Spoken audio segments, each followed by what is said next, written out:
Have you ever wondered what games you should keep or you should lose? Find out here at Purge. So here's what the game is going to look set up. You're going to have your power settings over here to 100, the 2 dice here, your time cards here, and then here you'll say 12 cards in here, 11 plus a monster, 11 plus a monster, and then 10 plus 2 monsters. So each deck has 12, but there's a monster in this one, and 2 in this one, and then the purple player will be likewise. On your turn, it's very easy. You turn over the top card, and it's now 12 a.m. Then everybody's going to turn over the top card on their deck here. If it has a bad guy that comes out, then you will turn over an additional card until you have the last card without a bad guy on it. And you'll do the same on this side over here, and this will be done simultaneously, so nobody has to do. Then whoever has the highest power will go first. If it's a tie, at the star, that player will go first. But a lot of this you can do simultaneously. So what you're going to do is you're going to decide if you want to try to block one of these. Otherwise, they're all going to activate.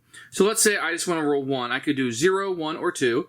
And I want to try to block Foxy. So I'm going to roll this dice, and it came up with a 5, which means I would take 5 off of this. My power would go down a little bit, and I would take the bad guy, the animatronic, and I'd put him back in the deck he came from, and I would shuffle it up. Then I would activate the rest of the cards. So this card does nothing.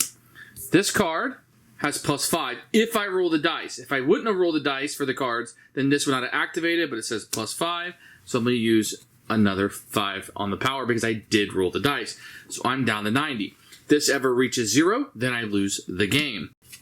So this card actually has a down arrow, which means I take the top card, and I have to do whatever it is. This one would go here because it's nothing. So this card would go into my discard.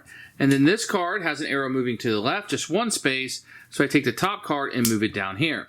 So potentially what I've done is, I've moved a worthless card, but it could have been a bad guy for all that we know.